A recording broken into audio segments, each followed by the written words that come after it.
자, 안녕하세요. 반갑습니다.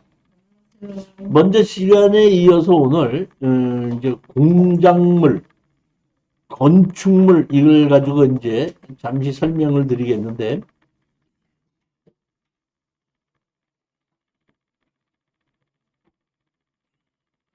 어떤 땅에 사람이 뭐를 만들면 그걸 보고 우리가 뭐라고 얘기하냐면, 그냥 공작물, 이렇게 얘기합니다. 공작물. 사람이 만들지 않고 자연이 만들어서 뭐예요? 산, 바다, 이런 건 뭐예요? 네? 오, 잘 아시네.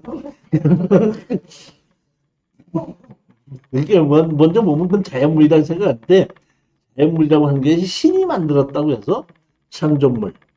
근데 거기다가 사람이 뭘 만들어 놓으면은 창조물이 아니고 뭐예요? 공작물. 공작물인데, 움직이는 공작물이 있고, 고정되어 있는 공작물이 있는데, 이렇게 뭐 뭐든지 움직이는 공작물 말고, 땅에 고정되어 있는 공작물 중에 벽과 지붕이 있으면서 사람이 사용하게끔 되면은 건축물. 그러니까 공작물이 있는데 공작물 중에서 벽과 지붕이 있고 땅에 고정이 돼 있으면서 사람이 사용하게끔 되면 그때부터 그 공작물은 건축물이 되면서 건축법규 적용을 받게끔 됩니다. 그러면 벽과 지붕이 없고 땅에 돼 있는 공작물, 이거 공작물이라고 얘기하고 그 세법에서는 구축물이라고 얘기해요. 다시 말해 어느 회사가 뭘 좀 만들어 놓자, 뭘 만들어 놓지 않습니까? 그런 걸 보면 공작물은 아니고 그냥 구축물이다 이렇게 얘기하고 우리는 통틀어서 어떤다? 공작물 이렇게 얘기하는데 이 공작물을 내 땅에다가 내가 공작물을 설치한다고 하더라도 내 마음대로 할 수 있는 것이 아니라 반드시 신고를 해야지 됩니다. 어떤 것이냐면 높이 6m를 넘는 굴뚝, 장식탑, 4m를 넘는 광고탑, 5m를 넘는 고가 수조, 높이 2m를 넘는 옹벽 또는 담장 이런 게 있는데 예를 들자면은 여기 보시면 높이 2m를 넘는 옹벽 또는 담장 이렇게 돼 있지 않습니까? 예를 들자면 내가 담장을 만드는데 2m를 안 되게 만든다 그러면 그냥 신고하지 않고 그냥 할 수 있다 이런 거지.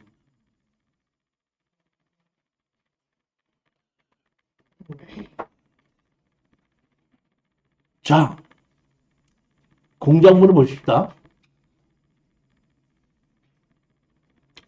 제가 먼저 시간에 얘기했었죠. 제 친구가 우리 저기 제 대학 동기된 청애들하고 연말에 너 저기 뭐야 교수대 때문에 너 강의 뭐 하냐 해서 건축법 강의한다. 건축법 강의 뭐 하는데? 건축물, 공작물, 대지 이런 거 강의한댔더니 야 그걸 근데 강의를 들어야지 않냐? 그거 모르는 놈이냐? 얘기했다 그랬죠. 근데 그렇진 않다 이겁니다. 자 보십시오.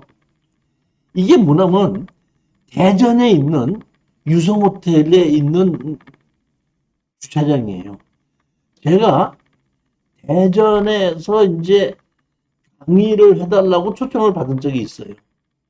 저녁 7시에 강의인데 제가 대전을 강의하러 가는 김에 다른 땅도 좀 봐야 되겠다 해서 땅을 좀 몇 개를 볼 거를 가지고 같이 출발을 했는데 강의는 한 7시에 시작하는데 한 땅을 보고 다 도착했더니 4시인가 너무 빨리 도착을 한 거야. 그러니까 대전에 가서 갈 데가 없더라고요. 7시까지 시간이. 그래서 그냥 대전 온 김에 유성호텔 저기 온천에 가서 온천이나 좀 하고 강의하러 가야 되겠다고 해갖고 유성호텔 온천 주차장에 들어갔는데 여기 왼쪽에 있는 요 건물은 유성호텔이고 여기 오른쪽에 있는 그 뒤에 건물에 여기 보면 이런 주차장이 지어져 있는 거예요. 제가 여기 아프면, 그러니까 이 주차장이 예전에는 없었습니다. 없었는데 이 주차장이 생긴 거거든요. 제가 여기 차를 주차를 시키려고 들어가 봤더니 2층에 들어갔더니 이렇게 만들어진 거. 천장을 봤더니 이렇게 구멍이 뻥뻥 뚫렸죠. 자, 그러면 왜 여기 천장이 구멍이 뚫렸고 바닥이 구멍이 왜 뚫렸죠? 왜 뚫렸어요? 천장으로 인정 안 받아요. 자, 아까 제가 잠깐 얘기했죠. 사람이 만들면 뭐라 그랬죠? 공작물. 공작물 중에서 벽과 지붕이 있으면서 사람이 사용하면 건축물이라고 그랬죠. 건축물만이 건축법규 적용받는다 그랬죠. 그러면 여기 유성호텔에 지었을 때 건축법을 적용을 받다 보니까 건폐율과 용적률이 적용됐겠죠. 그렇지 않습니까? 근데 이것을 한 3, 40년 지었을 때는 주차장이 그렇게 많이 필요가 없었는데 지금 시간이 지나다 보니까 주차장이 엄청나게 많이 필요해졌죠. 근데 건폐율과 용적률이 적용되면 주차장을 증축할 수가 없는 거예요. 그러다 보니까 여기서 뭘 하냐면 이거를 건축물로 증축한 것이 아니라 공작물로 증축한 거예요. 다시 말하면 벽과 지붕이 있어야지 건축물이 되는데 벽도 터놨고 구멍을 뚫어놔서 지붕도 없는 거야. 그러니까 이걸 얼뚱 보면 이걸 보게끔 되면 지금 건축물 같이 보이지만은 이것은 건축물이 아니고 뭐야? 공작물로 돼서 건축물만이 건축법규 적용받기 때문에 건폐율과 용적률, 땅에 대한 건폐율과 용적률을 적용하게끔 되는데 이거는 공작물로 되어 있기 때문에 건폐율과 용적률을 적용하지 않아 갖고 이 유성호텔에다가 주차장을 이렇게 증축을 시켜 놓을 수 있는 겁니다. 그러니까 다시 말하면 제 친구가 야 너한테 강의를 들어야지 건축물 공작물을 아냐? 이렇게 얘기했는데 대부분 사람들은 아 이걸 주차장을 갖다가 건축물로 하지 않고 공작물로 이렇게 만들 수 있다는 것을 아는 사람은 그렇게 많지가 않다는 겁니다. 이해하셨죠? 이게 그렇게 하는 얘인데 실질적으로 여러분들이 이렇게 보시게끔 되면 이런 식으로 공작물로 만들어가지고 건폐율과 용적률을 적용받지 않은 주차장이 전국을 다니면서 이렇게 보면은 꽤 많아요. 그러니까 저는 이거 가자마자 바로 아 이게 저기 건폐율과 용적률을 피하게끔 했고 그래서 제가 그냥 바로 사진 찍은 거예요. 그래서 여기 제가 이 교재에다가 샘플로 해서 이렇게 올려놓게끔 만드는 거예요.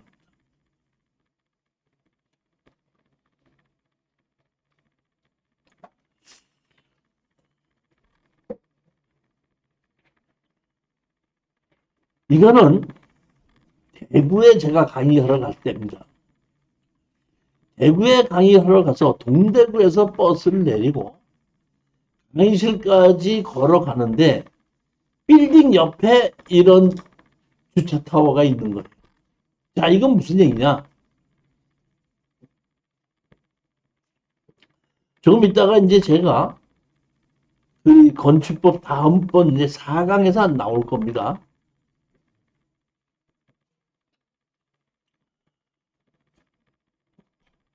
건축법에 의해서는 건축물을 짓는데 건폐율과 용적률이 적용되고 면적에 따라서 주차장 대수가 결정이 되죠. 그러면 여기 빌딩에 예를 들어서 사무실 해가지고 설계를 해서 세를 주고 있었다고 가정하십시다. 근데 거기에 만약의 경우에 몇 년 있다가 뭐 집회시설 이런 걸로 해서 몇 층을 만들겠다고 세가 들어올 수 있겠죠. 그러면 세를 월세를 많이 주는 데가 들어온다면 빌딩 주인으로서 당연히 그거를 주고 그 빌딩을 살리는 게 맞겠죠.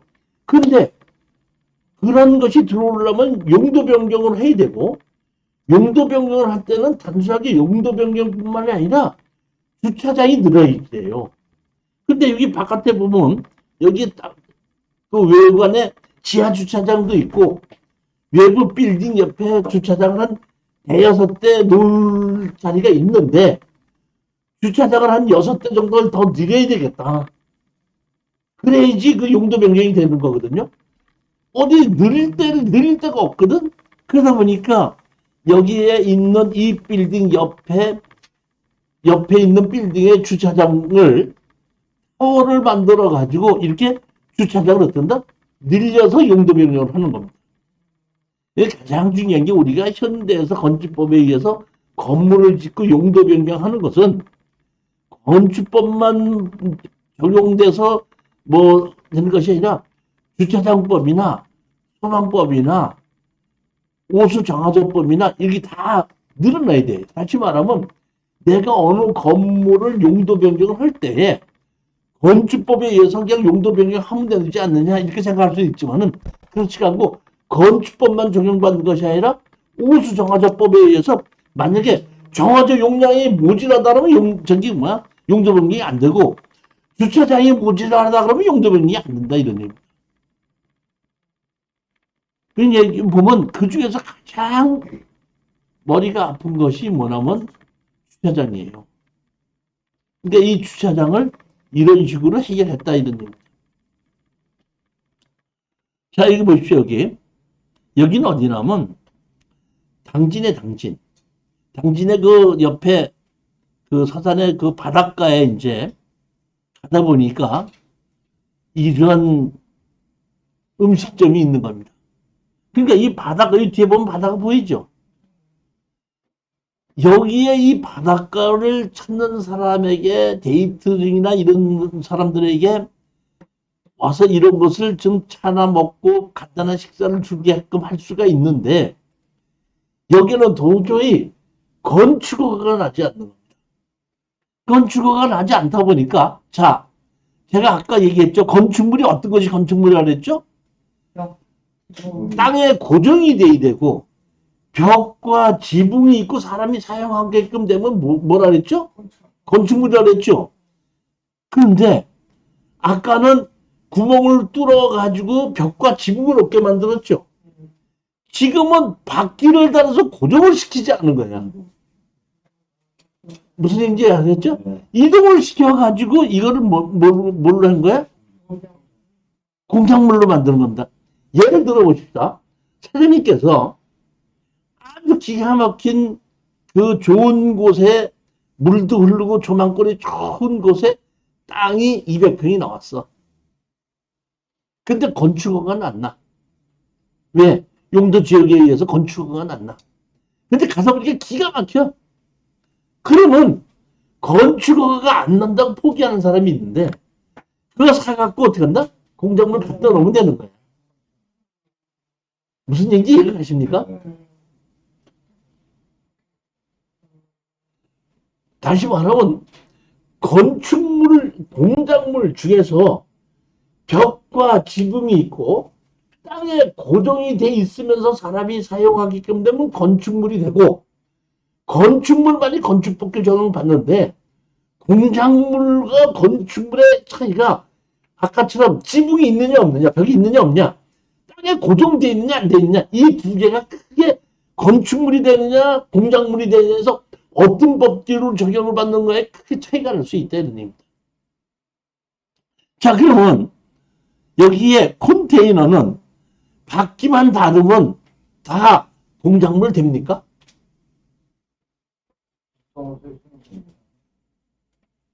건축법에 보면 이렇게 되어 있습니다. 설사 바퀴가 달려 있다 하더라도 움직이는데 실이득이 없다 할 때는 고정된 것으로 볼 수 있다. 다시 말하면 담당자의 주관에 의해서 건축물이냐 공작물이냐 어떻게 한다? 판단할 수 있다 이런 뜻입니다.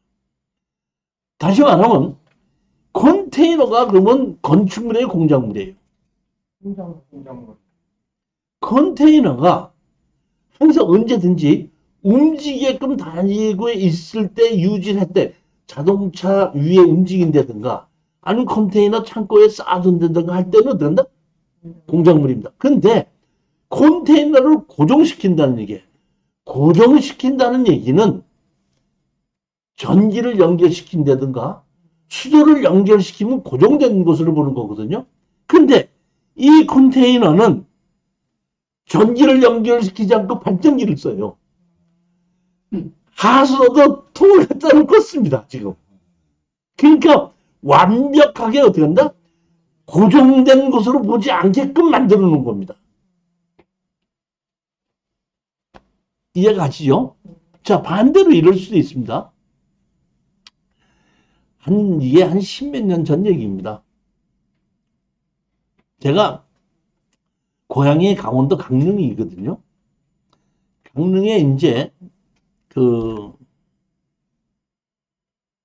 강의를 하러 갔었죠.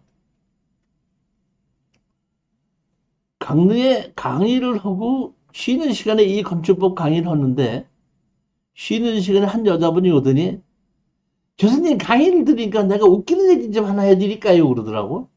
뭔데요? 그러길래 내가 강릉 경포대에서 횟집 하는 여자예요. 그러더라고요.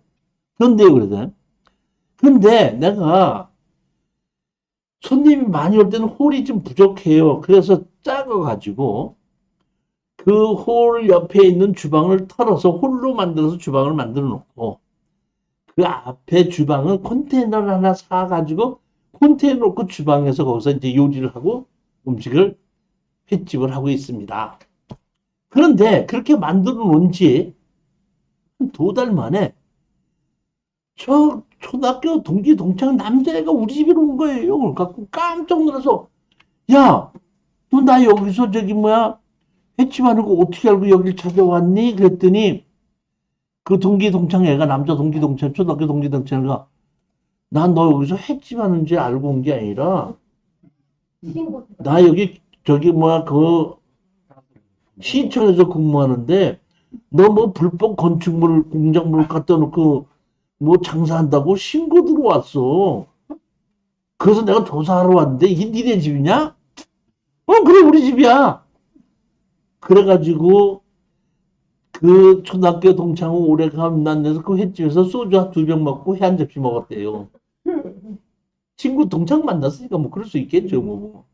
근데 술 다 먹고 소주 한 잔 먹고 나니까 일어서려고 할 때 이제 그 여자 동창애가 야 이거 나 그러면 너 이게 조사하러 왔대는데 어떻게 좀 봐줄 수 있는 거 아니냐 이렇게 얘기했대. 그랬더니 이제 저기 뭐 신고가 들어왔기 때문에 봐줄 수는 없는데 어떻게 한번 해보자. 그래가지고 어떻게 하면 되니? 그랬더니 너 내일 바퀴 크다는 거 4개 사다가 달아놓고 나면은 그때 내가 와서 본 걸로 해서 사진 찍어가지고 이거는 건축물이 아니고 공작물로 이렇게 됐다고 보고를 해가지고 차려주면 해갖고 지금 바퀴 사서 달아놓고 지금 공작물에서 거기서 장사하고 있어요. 이렇게 얘기를 하더라고. 근데 그거는 원칙적으로 아까도 얘기했듯이 전기를 연결시켜야되든지 수도를 연결시킨다는 바퀴가 달려있다고 하더라도 고정된 것으로 보고 그거는 건축물이다 이렇게 할 수가 있다 이런 얘기입니다. 그러니까 대부분의 뭐 저기 우리가 본 컨테이너를 갖다 쓰고 쓸 때 다 대부분 전기 연결시키잖아요. 전기 연결시키면은 건축물 안 시키고 그냥 두면 어떻게 한다? 공작물. 그렇게 나눠지는 거다 이렇게 보는. 여기 밑에 보면 또 이게 하도 지금 땅을 많이 보러 다니다 보니까 이런 걸 내가 찍게 되는데 고길이 가면 이게 비행기가 있어요. 비행기. 비행기는 공작물이야 건축물이야. 근데 이렇게 땅에 고정이 돼 있고 이렇게 의식적으로 쓰고 있으면 고정돼 있는 순간 이거는 뭐야? 건축물이 되고 요거 위에 거는 공작물, 요 비행기는 어떻게 한다? 건축물이 된다 이런 얘기. 건축법규 적용을 받고 건폐율과 용적률이 적용된다 이런 얘기.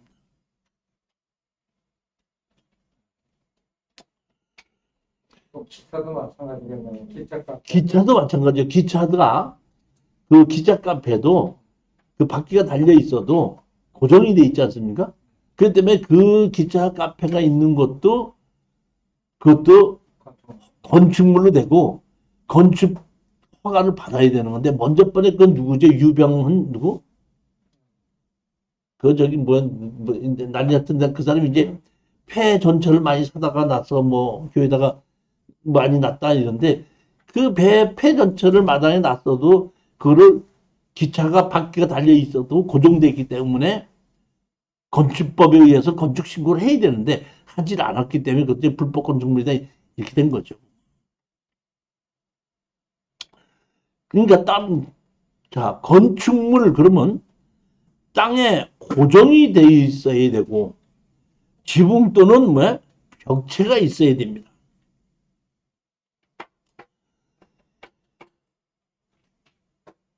사장님 기차 타보셨어요? 네.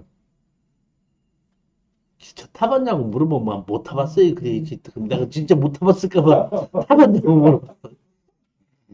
아니, 아직 뭐 제가 손사람이 돼서 아직 못 타봤어요. 그래야지. 기차도 뇌 위에서 달릴 때는 뭐야? 공작물인데 덜렁 들어가 땅에다 고정시키는 순간 뭐야? 건축물이 됩니다. 배 있죠, 배. 배 타보셨어요, 진짜? 못 해봤어요.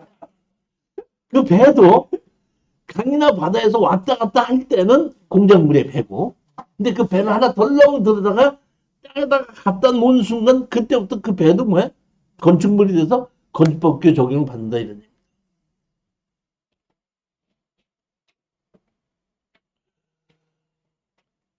아홉 번째, 부속 건축물, 부속 사용물. 건축물, 부속 건축물이 있죠, 부속 건축물. 부속 건축물 알아야 돼, 몰라도 돼. 뭘 또 알아? 부속 건축물인지 알아서 뭐에다 써먹을까요? 교수님, 뭐에다 써먹을까요? 무속으로 씁니다.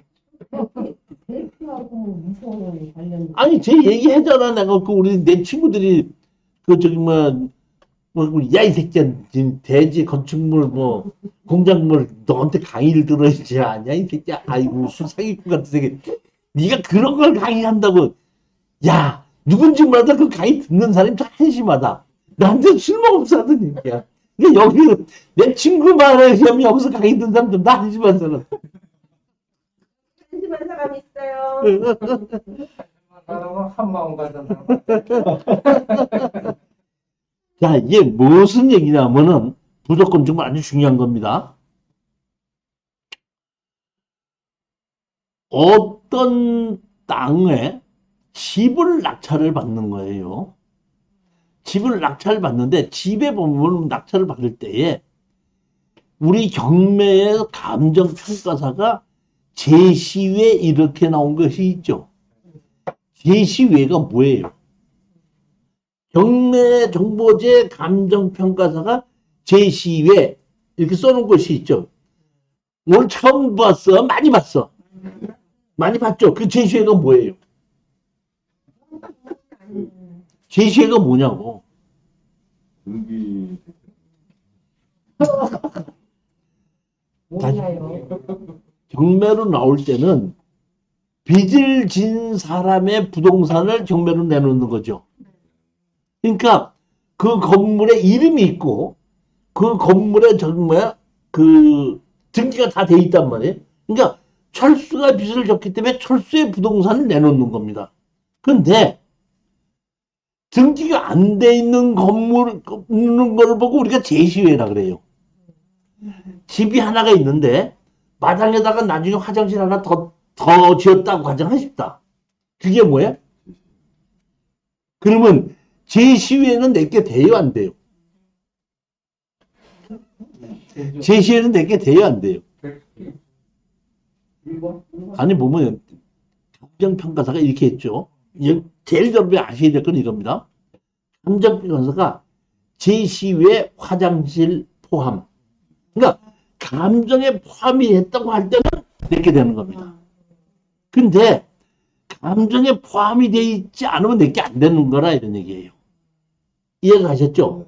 그러니까 제일 먼저 제시외라는 얘기는 그 사람의 등기부등본상 주인이 누구라는 것이 정해져 있지 않지만은 철수의 건물과 같이 쓰는 거기 때문에 제시외 화장실 포함한다. 근데 반대로 제시의 화장실 제외한다. 철수가 쓰고 있는 건물과 별도의 건물이기 때문에 제외한다. 그러니까 다시 말하면 저게 내게 되느냐 안 되느냐를 뭘로 결정하냐면은 감정가에 포함이 됐느냐 안 되느냐에 의해서 결정이 된다는 얘기입니다. 자, 그러면 여러분 정확하게 아셨죠? 내게 되느냐 안 되느냐? 그렇게 생각하면 안 돼. 자, 보십시오. 그러면 자, 보십시오. 어떤 집을 낙찰받았죠? 우리 저기 뭐 명주주에 공투 낙찰받았죠? 공투 낙찰받았잖아요. 예? 그럼 거기에 담장하고 대문이 포함이 돼 있어, 안 돼 있어? 포함이 됐겠죠. 거기 감정권 어디 담장 대문이 들어가 있어. 그 앞에 마당도 있고. 구성물로 보자. 자, 그러니까 그러면 그 담장 대문이 감정에 포함이 안 돼 있죠. 네. 그러면 내가 우리가 그 먼저 주에 낙찰받은 그 집 담장 대문 내게 돼야 안 돼요. 입니다. 되죠? 예. 그럼 감정에 포함이 안 되는데 왜 내게 돼? 그 토지의 구성물. 그게 건축법에 의한 부속건 증물은 감정평가사가 감정을 안 해도 내게 같이 된다 이런 얘기. 그렇기 때문에 우리가 이것은 건축법에 의한 부속건 증물이냐 아니냐를 정확하게 짚을 줄 알아야 된다 이런 얘기입니다. 자, 다시 한번 보겠습니다. 자, 그러면 저기 우리 그 먼저 주에 낙찰 받은 거 예. 그 절인 거 알아 몰라? 버린 거 알고 있습니다. 알고 있죠? 예. 거기 가서 보니까 그 앞에 석등이 하나 있더라고, 마당에. 그러면 그 낙찰 받으면 석등이 내게 돼, 안 돼? 될 것 같습니다. 그 앞에 조그만 연못이 하나 있거든? 네. 그 연못 있고 나무, 소나무가 조개 있더라고. 그럼 연못하고 소나무가 내게 돼, 안 돼? 될 것 같습니다. 아니, 될 것 같아가지고 낙찰 받는 거야? 돼야지 받는 거야? 될 것 같아서 받는 거예요. 될 것 같아서. 이 얘기는 무슨 얘기냐? 우리가 어떤 것을 경매로 낙찰을 받을 때에 감정한 건 당연히 내게 되지만은 감정을 안 했더라도 이건 내게가 될 것인지 안 될 것인지를 정확하게 어떤다? 판단할 줄 알아야지. 이건 내가 아무 문제 없이 내게 되는 거구나, 안 되는 거구나 하고 판단한다는 얘기. 건축법에 보면은 주택에 의해서는 적용을 해야 한다고 돼 있죠. 근데 거기 소나무는 내게 돼요. 근데 거기에 보면 건축법에 석등을 설치해야 된다는 게 있어, 없어? 석등은 내게 안 되는 거야. 감정에서 평가 안 했고 부족건 주문도 아니고 석등을 가져가는 거야. 적용이 안 들어갑니까? 예? 그러니까 구성물로 안 돼. 그러니까 다시 말하면 그 석등은 건축법에 의해서 조금 나무를 심어야 된다 그랬지, 언제 조경공사를 하라 그랬어? 나무가 심어져야 된다 그랬지. 그러니까 건축법에 의한 나무를 심어 놓은 거는 당연히 내 거가 됐지만은 자기가 석등을 갖다 놓은 걸 가지고 내 거다고 우기면 안 되는 거죠. 그렇기 때문에 우리는 이렇게 건축법에 의한 부속건축물이 어디까지가 건축물에 의한 부속건축물인가를 정확하게 우리는 알아야 되는데, 우리가 경매에서는 보면 부속건축물이 종물, 부합물 이렇게 해서 나눠진데, 다시 말하면 주물하고 붙어 있느냐 떨어져 있느냐에 따라서 종물, 부합물로 나는데, 그거 자체가 전부 다 뭐야? 건축법에 의한 부속건축물이다 이런 얘기. 마당에다가 장독대 만들어 놨어. 그럼 부속건축물이야. 장독대 감정에 포함이 안 됐을 때 이렇게 된다 이런 얘기. 자, 보십시오. 예전에 제가 한번 얘기를 할게요. 바닷가에 2층 집이 경매가 나왔더라고요. 바닷가에. 가서 봤더니 그 바닷가에서 수영을 하고 오는 사람들을 들어가기 전에 하기 위해서 바깥에다가 샤워장을 하나 만들어 놨더라고요. 그리고 바깥에서 쓰는 사람들 화장실을 만들어 놨고, 그 다음에 옥상에다가 조립식으로 불법으로 건축물을 된다? 그 바닷가에 놀는 사람들한테 저기 뭐라 그러지? 빌려준다고 조립식으로 집을 어떻게 지어놨더라고요. 근데 봤더니 3층에 있는 조립식 제외, 화장실 제외, 샤워장 제외, 이렇게 감정평가 다 써놓으면은 포함, 뭐 이렇게 써놓으면은 제일 편안한데, 그 당시에 가서 봤더니, 포함한다, 제외한다는 말이 없어. 그러니까 말이 없다는 얘기는 감정에 포함을 안 했다는 얘기거든요. 그러면 내가 그걸 다 낙찰을 받았다 그러면은 샤워장이 내게 돼요, 안 돼요? 네. 3층 옥상에 있는 그 부엌과 건축물은 내게 돼요, 안 돼요? 네.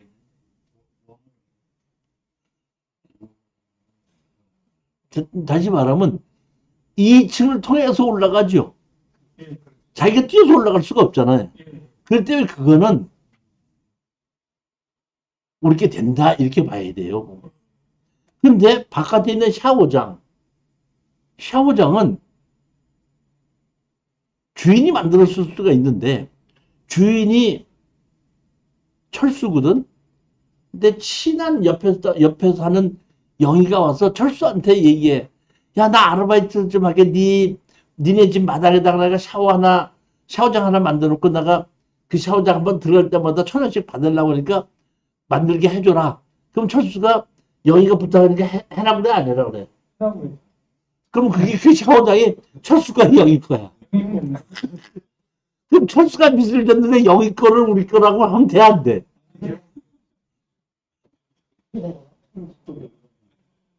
그렇잖아요, 보면은. 별도로 있는 건 안 되겠네. 네? 별도로 있는 거는. 그러니까, 그런데, 별도로 있는 것은 안 되는 것이 맞는데, 땅은 누구 거야? 철수 거니까 우리 샀죠? 예. 그러니까, 우리는 그냥 그래. 그냥 보면은, 제가 우리 추천할 때 보면, 그냥 샤워장도 내 거라고 얘기하고, 만약에 땅 주인이, 그 샤워장 주인이 나타났어. 아니야, 이거 내 거야. 그러면, 그래? 네 거였어? 알았어. 그럼 너 얼른 철거하고, 나가고, 철거할 때까지 지려내놔. 이렇게 우리는 주장을 할 수 있기 때문에, 제가 그런 것이 있는 걸 많이 무시하고 지금 어떤다? 추천을 하는 거죠. 그러니까, 법적으로 따져보면은, 부속건축물이라는 것은 가장 중요한 것은 감정에 포함이 안 돼서도 건축법상 부속건축물은 내게 되는 거고, 부속건축물이 아닌 것은 감정에 포함할 수 있고 안 할 수 있다는 얘기. 근데 이제 이런 공부들을 안 한 이제 감정평가사는 제시의 체양, 건물의 체양 있잖아요. 건물도 없이 체양만 어떻게 만드나? 체양 뭐 포함, 뭐 체양 제외, 뭐 이런 거를 또 이렇게 해놓는 감정평가사들이 있죠. 그러니까 그런 거는 무시하고, 그런 그 제시회가 뭐 이렇게 됐다고 하고 저렇게 됐다고 해서 입찰에 들어가서 우리가 낙찰을 보고 처리하는데 문제가 되는 건 없다 이런 얘기입니다. 질문 하나 있는데, 네, 그런데 건물에 체험을 달았어요. 네. 그것도 그 신고예요, 허가예요? 아니, 그러니까 그것이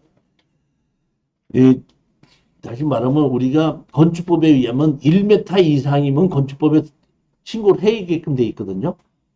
근데 그런 창이 1m 이게 안 됐다 그럴 때는 그냥 해도 되는 거고, 예를 들어서 땅에서 1m 이상의 뭐를 만들면은 신고를 해야 되고, 1m 미만이면 안 해도 되고, 이제 뭐 실내에서는 1m 50을 만들었을 때는 신고를 안 해도 되고, 그 이상 만들었으면 신고를 해야 되고, 이런 것은 일반인들이 아는 것보다는 그런 건축사가 알아야 되는 것이지, 그런 것까지 알려면은 그럼 건축사가 돼야 되는 거죠. 요즘은 데크들을 이렇게 다 신고해야 돼. 아니, 데크 같은 거는 아니 1m 미만의 높이는 안 해도 되는 거예요. 예전에 보면은 그 우리 연탄을 많이 뗄 때 연탄광을 마당에 만들었잖아요. 예. 근데 어떤 집에 가다 보면 연탄광을 문을 열고 들어가면 계단을 서너 계단 내려가는 연탄관도 있죠. 그거는 건폐율과 용적률이 꽉 찼기 때문에 1m 이상을 하게 되면 그 건폐율과 용적률이 들어가기 때문에 할 수 없이 땅에 1m를 하고 문 열으면 계단으로 내린 거야. 1m를 더 높게 안 한 거야.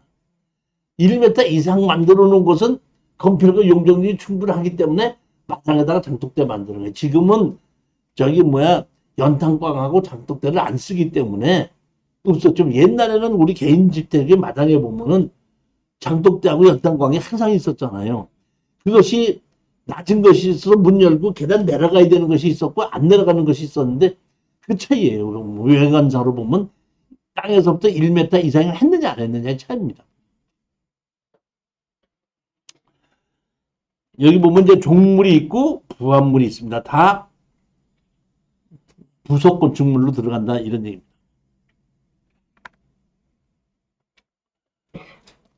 10번째입니다. 이번엔 뭐예요? 가설 건축물입니다. 가설 건축물. 어떤 땅에 여러분들이 건축 허가를 받으려고 할 때 정식 건축물 허가를 받아도 되고 가설 건축물로 허가를 받아도 됩니다. 근데 허무는 것이 확정되어 있는 가설 건축물은 건축법규를 따지지 않고 건축허가를 내줘요. 근데 가설 건축물은 가장 오래 쓸 수 있는 기간이 3년이에요. 자, 우리 옛날에, 지금은 별로 그런 것이 없지만은, 옛날에 이렇게 지나가다 보면은 그 넓은 땅 코너에 보면 모델하우스 지어놨죠. 그 모델하우스는 허무는 것을 전제로 지었기 때문에 건축법규를 적용받지 않고 건폐율과 용적률 없이 어떤다? 지은 겁니다. 허무는 것이 결정이 되는 건 우리 지방에 가다 보면 도로에 보면은 도로 공사한다고 무슨 맥공구 임시 사무실 이렇게 돼 있는 거 있죠. 공사 사무실 있죠. 그거는 허무는 것이 전제로 돼 있기 때문에 가설 건축물로 해서 건축법규 건폐율과 용적률 적용받지 않고 주차장 이런 거 정화수 오폐수 이런 법규 적용을 받지 않고 가설 건축물을 지을 수가 있습니다. 그렇지만 반대로 정식 건축물을 내가 짓지 않고 임시로 가설 건축물을 짓는다고 했을 때, 봤을 때 반드시 허문다는 것이 전제되지 않게끔 가설 건축물을 신청할 때는 건축법규에 다 맞아야 됩니다. 예를 들어서 전시장이나 일일 장터 만든다거나 이런 거 할 때는 허무는 것이 확정이 된다고 할 때는 건축법규 맞지 않아도 되지만은 개인이 그냥 내 땅에다가 내가 가설 건축물을 질 테니까 그럼 건축법규 안 맞게 해주십시오. 이건 안 된다 이런 얘기예요. 그러니까 공적으로 허문다는 것이 전제됐을 때는 건축법규 없이 해준다 이런 얘기입니다.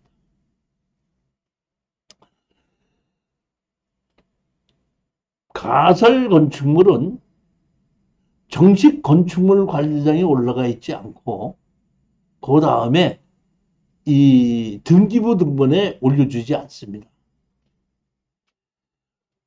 예를 들어보면 우리가 어떤 집을 봤더니 건축물 관리장을 떼봤더니 건축물 관리장이 없어. 이거 무허가 건물이네? 이렇게 생각하시는 분이 있는데 무허가 건물이 아니라 가설 건축물로 허가를 받으면 일반 건축물 관리장이 없는 거예요. 근데 대부분 사람들은 가설 건축물로 허가를 받으면 어떤다? 건축물 관리장이 이거 무허가 건물이네? 이럴 수도 있거든. 그 제가 딱 봤을 때 이거는 틀림없이 건축물 관련 없이 지을 수가 없는 건물인데, 한번 내가 가서 뭐, 가설 건축물로 지어졌습니까? 그러면 가설 건축물로 지었습니다. 하고 어떤다? 나오는 겁니다. 그러니까 우리가 필요할 때는 가설 건축물로도 우리가 신청할 수 있다는 게 등기부 등본에 안 올라갑니다. 그 다음에 철근 콘크리트로 지으면 안 됩니다. 조립식으로 지어야 됩니다. 농막이라는 지금 그렇게 가설 농막. 농막은 가설 건축물이 아니고 그냥 농막이에요. 농막. 그냥 농막이에요, 이거는. 가설 건축물과 농막은 달라요? 전혀 다른 겁니다. 농막은 농지법에 나오는 거고, 가설 건축물은 건축법에 의해서 나오는 거예요. 법에서 나오는 거 용어 자체가 틀린 겁니다.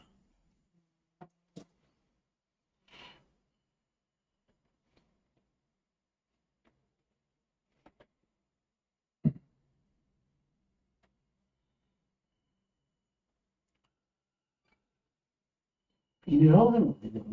네? 비닐하우스. 비닐하우스 그냥 비닐하우스죠, 그거는. 뭐 공작물이나 공작물로 보는 거죠. 공작물로 보는 거죠. 그 공작물로 보는 거죠. 비닐하우스.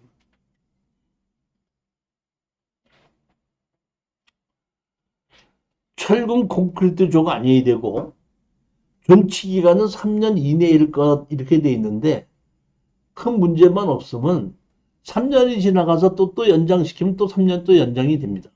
그런데 내가 정식으로 건축 허가를 받아서 가설 건축물로 지은 것을 한 3년 정도 지났다가 정식 건축물로 바꿔주십시오 하면 정식 건축물로 또 바꿔줍니다. 그러니까 건축법제에 맞게 지어진 거는 가설 건축물로 그래야 된다 이러니.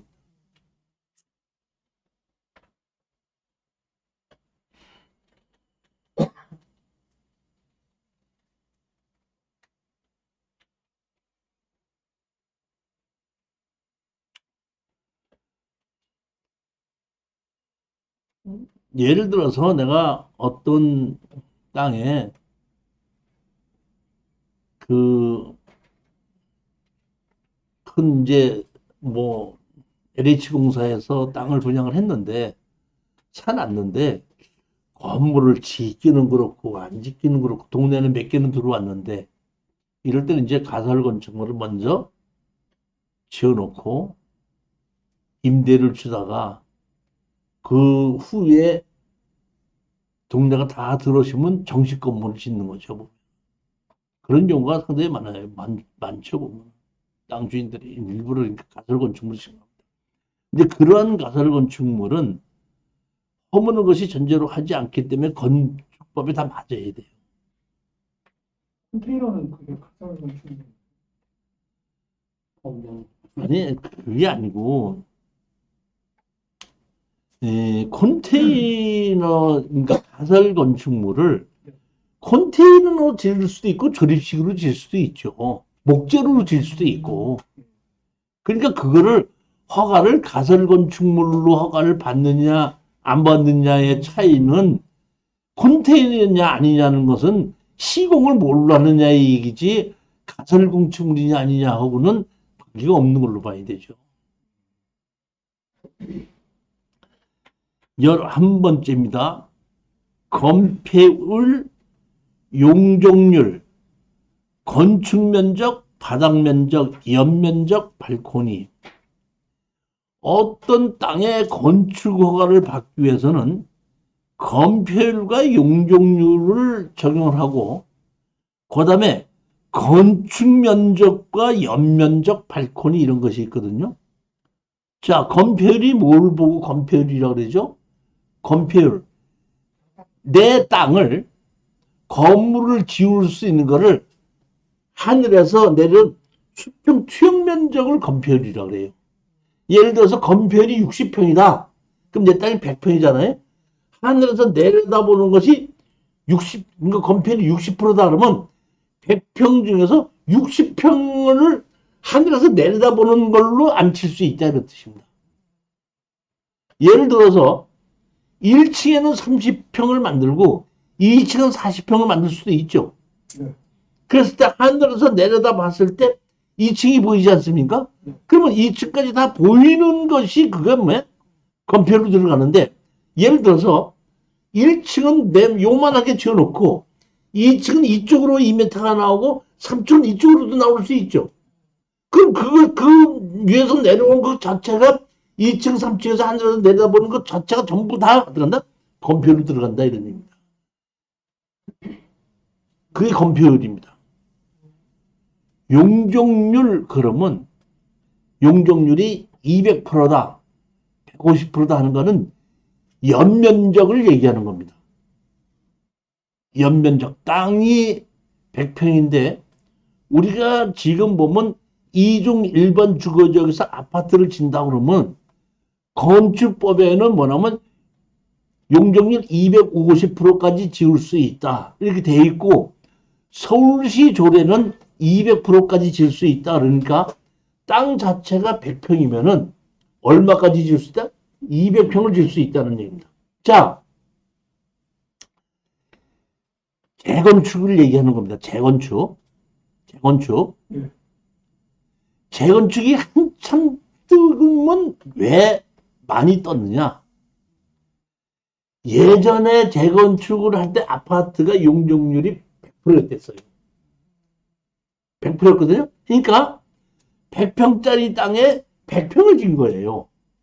근데 그 후에 한 10몇 년, 20몇 년 후에 이거 100%는 너무 작다 해갖고 그걸 어떤데 250%로 바꿨거든요. 그런데 250% 바꿔놓고 어떤데 조례에 의해서 200% 정도까지 하는 거야. 다시 말하면 내가 옛날에 강남에 있는 저층 아파트, 5층짜리 아파트를 15평짜리를 사놨거든요. 15평짜리를 내가 사놨는데 땅도 15평이고 건물도 15평이야. 100%니까. 똑같은 거야. 근데 그 후에 200%를 바꿨죠? 그러니까 내가 그거 다시 지면은 땅은 그대로 15평이거든? 15평인데 100평인데 200평을 줬으니까 나가 땅 15평짜리가 30평짜리 땅 건물을 가지고 있을 수 있다 보니까 내가 그 여유가 남는 것을 어떻게 한다? 그 용적률을 가구수를 늘려서 나는 돈 하나도 안 들이고 어떻게 한다?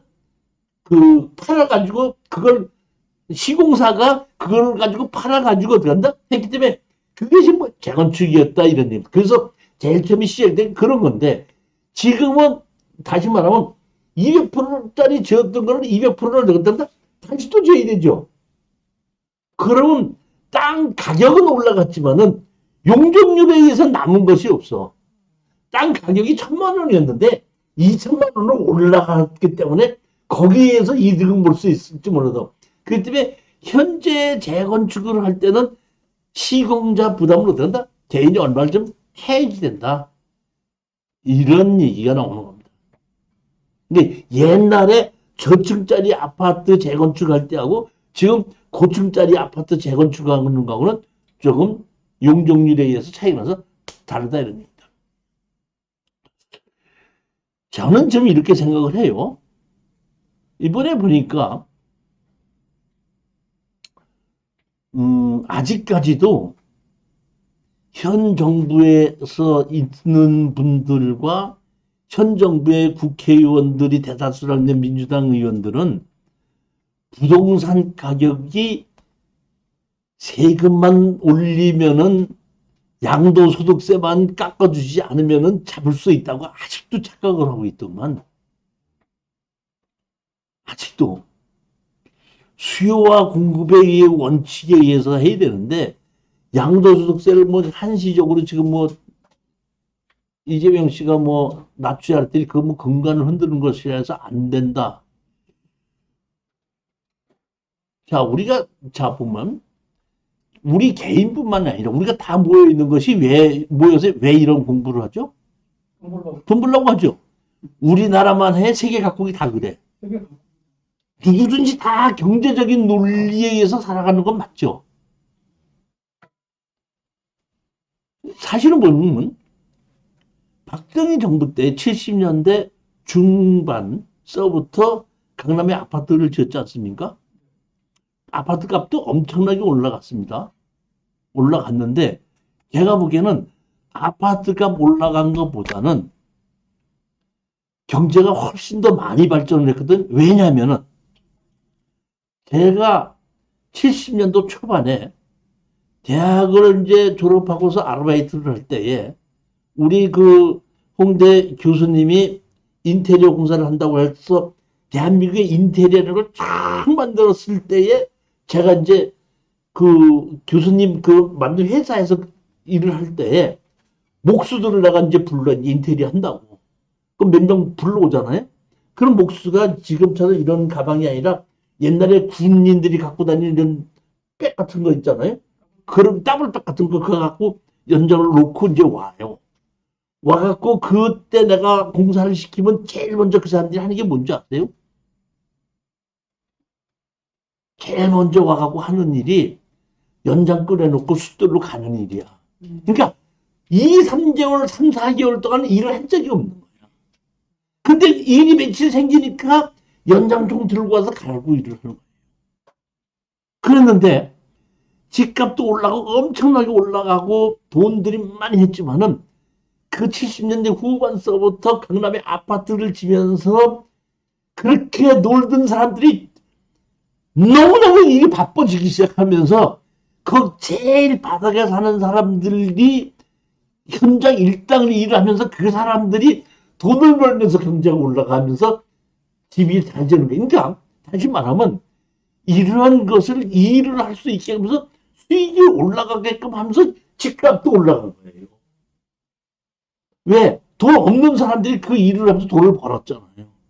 근데 무조건 집값이 올라간다고 해서 아파트를 못 짓게 하고 박원순 씨의 도시재생 사업이라고 한다고 해서 아무것도 못하고 묶어놓은 것이 지금 양도소득세만 올리면은 집값이 잡힌다는 이런 희한한 생각.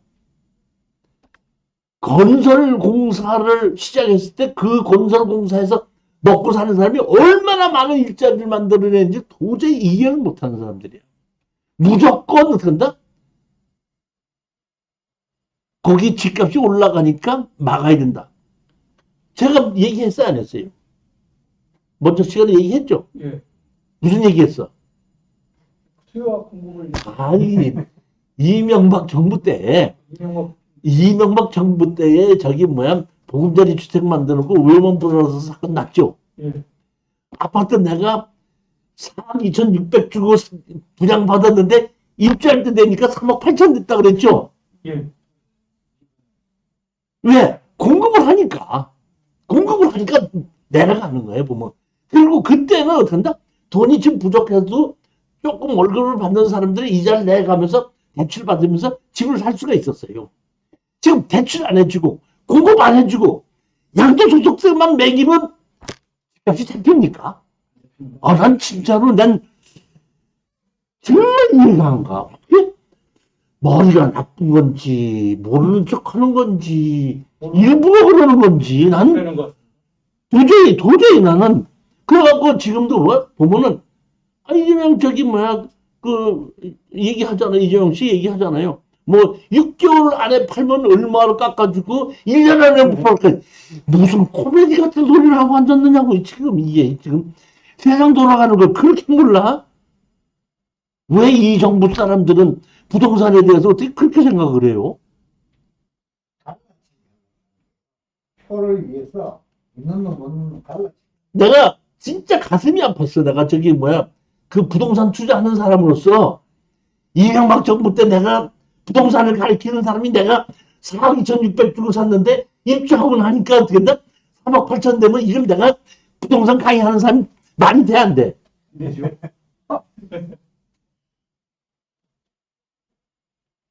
그런데 그게 다시 7억 됐어. 진짜 고맙다 그래야 돼? 어떻게 해야 돼?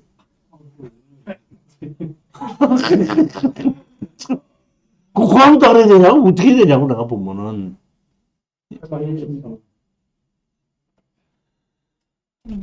제가 보기에는 지금, 그러니까 이제 윤석열 씨가 지금 오세훈 씨 만나가지고 재개발, 재건축을 한다는데 제가 보기에는 재개발을 한다고 하더라도 5년 이상 걸려요. 그러니까 앞으로 5년 동안 집값 올라가는 건 한 개도 걱정 안 해도 돼. 5년 동안은. 그리고 이제 제가 보기에는 한다고 하더라도 시의원들이 바뀌어야 돼요. 시의원 바뀌지 않고는 못해요, 지금. 아무리 해도 또 그대로야, 보면. 그 다음에 윤석열 씨가 된다고 하면은 이 지금 우리가 체제가 이 만들어진 것이 이제 용도 지역이 만들어진 것이 한 30년이 넘었거든요. 처음에 50년이 넘었죠. 이렇게 박정희 정부 때 만들었는데 아파트가 들어오면서 한 번 바뀌었단 말이에요. 바뀌었는데 지금 전용 주거 지역이 일종 전용 주거 지역하고 이종 전용 주거 지역이 있거든. 일종 전용 주거 지역과 이종 전용 주거 지역의 차이점이 뭐야? 뭐 용적률의 차이야. 뭐야? 근린생활시설, 일종 근린생활시설을 질 수 있느냐 없느냐 차이야. 그러니까 지금같이 인터넷으로 홈쇼핑으로 다 사는 사이에 동네에 저기 막 가게를 만들 수 있느냐 없느냐가 뭐가 중요하냐고. 일종 일반 주거지역, 이종 일반 주거지역, 삼종 일반 주거지역, 준주거지역 4개가 나눠져 있거든요. 그럼 한 30년 전에는 뭐 단층집을 지어야 되고 2층만 지어야 되고 다세대도 지어야 되고 아파트 지어야 되니까 다 갈랐단 말이에요. 지금 그런 시대가 아니잖아요. 통합해서 다시 조정해야 될 시기가 왔다 이런 얘기입니다. 이건 제가 보기에는 지금 집값을 잡기 위해서는 이명박 정부의 저기 뭐야 그 보금자리 주택은 내가 절대로 잘못된 거예요. 그거는. 그건 뭐 저기 뭐야 그 개발 제한 구역을 푼 거는 난 보면 잘못이라고 보고 지금 그 용도 지역을 4개 있고 2개 있는 것을 통합해서 다시 조정해서 다시 만들어요. 전용 주거지역 1개로 만들어 놓고 이 주거지역이 4개로 된 거 2개로 된다? 다시 통합해갖고 만들어가지고 된다? 조금 더 용적률을 높여주고 그 대신에 기반시설을 잘 만들 수 있게끔만 만들어 놓고 그렇게 해서 공급하는 걸로 하고 거기에 의해서 서울시에서 재개발, 재건축을 딱 하게끔 되면 그러면 내가 보기에는 아무 문제 없고 지금 제가 보면은 우리는 아파트에 사는 사람들 편안하지만은 그 옛날에 집에서 살고 있던 지금 뭐 장이동, 토봉동, 뭐 도남동, 뭐 이런 옛날 40년, 50년 나 저기 뭐 대학 다닐 때 있는 그런 동네에 있는 그대로 있는 집에 사는 사람들은 얼마나 불편하냐고요. 그 빨리 그거를 해결해서 기반시설을 만들어주고 해서 현대시설을 살 수 있게끔 만들어지. 옛날에 100년에서 50년 지나던 거하고 지금은 옛날에 50년 지나던 게 10년이면 지금 바뀌어요. 그렇게 빨리빨리 바뀌니까 우리 그런 것도 다 빨리빨리 같이 따라가 주는 것이 내가 보기에는 맞다고 보는 겁니다. 그렇지만 아직까지 내 얘기를 대로 다 나서서 정치인들이 다 해도 얼마 걸린다고? 5년 5년 걸린다. 지금 막 나서서 해도.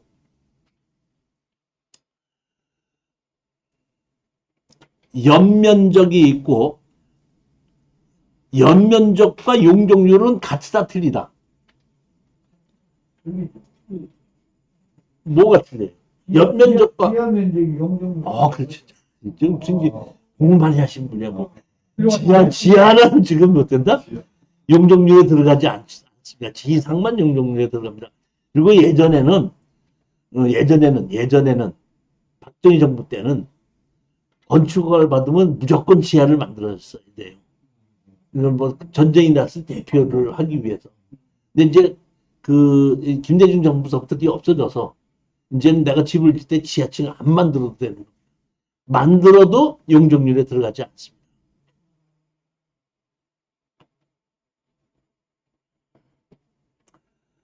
건폐율, 용적률, 건축면적, 바닥면적, 연면적, 백원이 이렇게 나와 있습니다. 지하층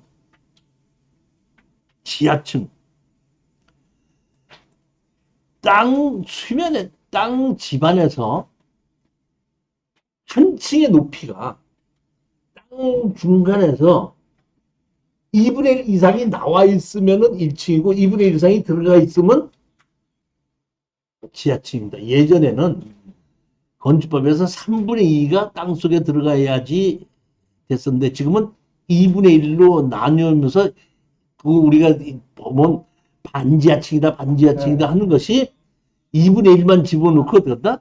반지하층이다 이렇게 했다. 그러면 자 보십시오. 우리가 건물을 지면 사면이 있죠. 네. 이쪽 면은 높고 이쪽 면은 낮다 그러면은 어느 쪽을 기준으로 해서 이게 지하층이냐 1층이냐고 만들어요? 그거는 틀리잖아요.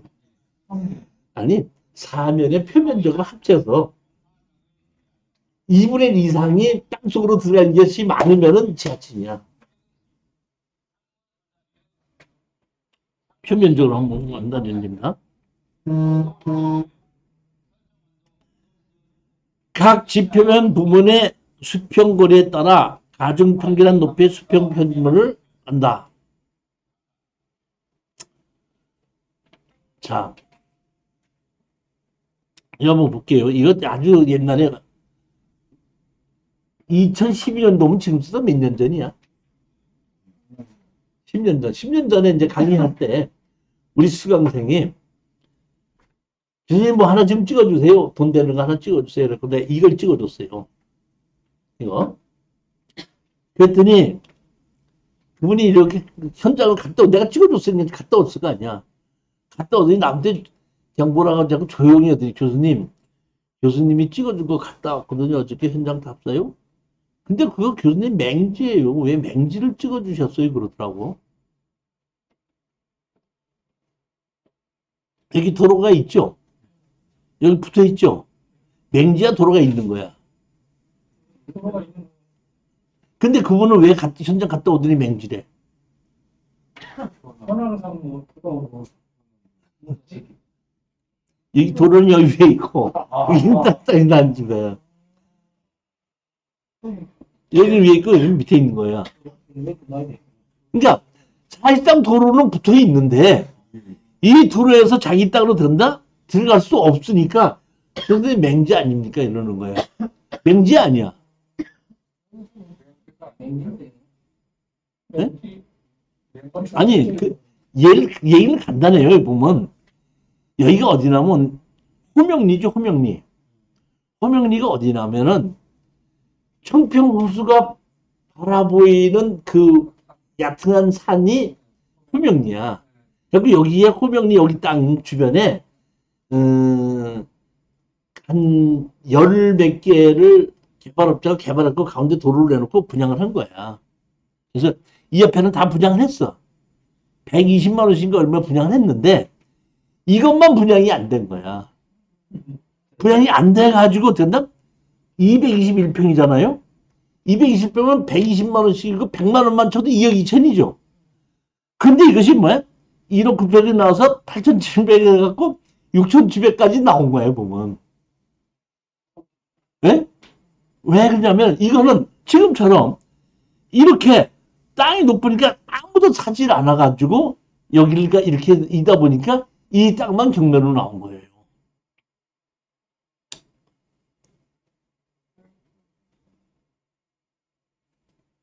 그래서 제가 이걸 사라 그랬더니 그 양반이 뭐라 그러냐면은 맹지를 왜 사라 그러셨습니까? 그러더라고요. 건축을 높게 집으면 되고 높게 좋고 도로에 사실 보면 이게 더 좋은 거거든요. 더 좋은 거예요. 이게 보면은 예를 들어서 자 보십시오. 여기 집이 이렇게 있죠. 이 도로에서 이렇게 들어가게끔 만들어 놓고 이쪽 집에서 보면 어떤데 이렇게 집이 되는 거예요. 지금. 좋네요. 그러니까 사실 보면 여기까지 전부 다가 이게 뭐야? 이 땅이 전부 다 이 지하로 들어가는데 이 밑에는 전부 다 용적률이 들어가지 않는 집이에요. 들어가고 어떻게 보면 이렇게 다시 말하면 지하로 들어가면서도 조망권이 있는 거예요. 그렇기 때문에 사실은 보면은 주차장도 위에다 도로에서 이렇게 만들면 되는 거야. 더 좋은 건데도 불구하고 사람들은 그걸 모르고 된다. 지금처럼 된다. 100얼마짜리가 가격이 떨어져도 된다? 안 산다 그런다 이게. 그래가지고 내가 이제 설명을 했더니 이분이 그러면 사게 해주십시오 해갖고 그래서 그러면 사고 싶네 또 그러는 거야. 근데 뭐야 취하됐죠. 취하됐으니까 사 못 사. 뭘 또 못 사. 취하겠다고 못 사는 게 어딨어. 아니, 여기, 저기, 뭐, 그러니까 여기 돈 갚고 여기다가 은행에다 전화를 걸었죠. 이 돈 빌리는 사람이 누구야 했더니 어디 건설회사 그래서 전화 걸었지, 내가. 그, 취하시켰던데, 그 땅 팔 거 아니냐 했더니 팔겠대. 얼마 전인데 감정가 달라고 그러더라고. 이 양반아, 지금 경매 나왔는데, 8,700 줄게. 먼저 가격 줄게. 그랬더니, 가만히 있더니, 그러면 따로 저기 뭐, 중개사 수수료 달라 그러지 마십시오. 그래서 알았어. 안 달라 그럴게. 해가지고 된다? 8,800인가 주고 사서 이렇게 집 진 겁니다. 이해가셨습니까? 네. 다시 말하면 항상 땅 자체를 놓고 평가를 하지 말고 그 여기 이 땅을 건물을 어떤 식으로 어떻게 앉을 거냐가 더 중요하다는 겁니다. 그러니까 어떤 사람들은 돈 내가 어떤 사람이 나한테 와서 고길이에 이제 땅이 참 좋은데 거기가 아주 땅값이 꽤 비쌌죠. 거기 이제 땅을 몇천 평을 갖고 있으신 분이 나한테 토지개발 강의 듣고 있다가 나중에 이제 나보고 자기 땅 한번 보러 가서 가봤어. 자기가 이렇게 만들어놨다고 봤더니 축대를 쌓고 땅을 깎고 하느라고 내가 보기엔 한 2억에서 3억 원 들어갔더만 그것도 또 대지를 만드느라고 건물을 지어가지고 조립식으로 지었다가 철거해서 만들어놨더만 그걸 보고 내가 이 좋은 땅을 몇 억을 들여서 망가뜨려 놓은 거야. 내가 보기에는 그래. 내가 가슴이, 그래서 내가 가서 보고 뭐라고 말은 못하고 당연 수평으로만 돼 있어야 된다는 그런 희한한 그런 걸 건데 땅은 경사진 땅이 더 좋은 거예요. 집을 짓는 데는. 마당으로 쓰는 데는 평지가 좋지만 집을 짓는 데는 경사진 땅이 더 좋다.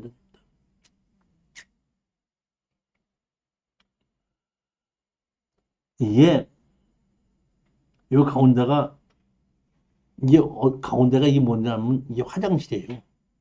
내가 화장실을 창을 크게 하라 그랬어. 양변기에 앉아가지고 주먹거리다 보니 여기는 앞에 건물이 없기 때문에 누가 볼 수가 없어. 이게 안에 들여다볼 수가 없어.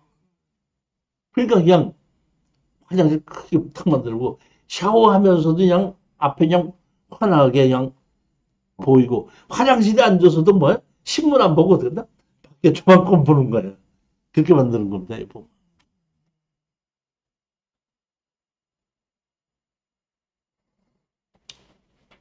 자, 15분 쉬었다 아쉽다.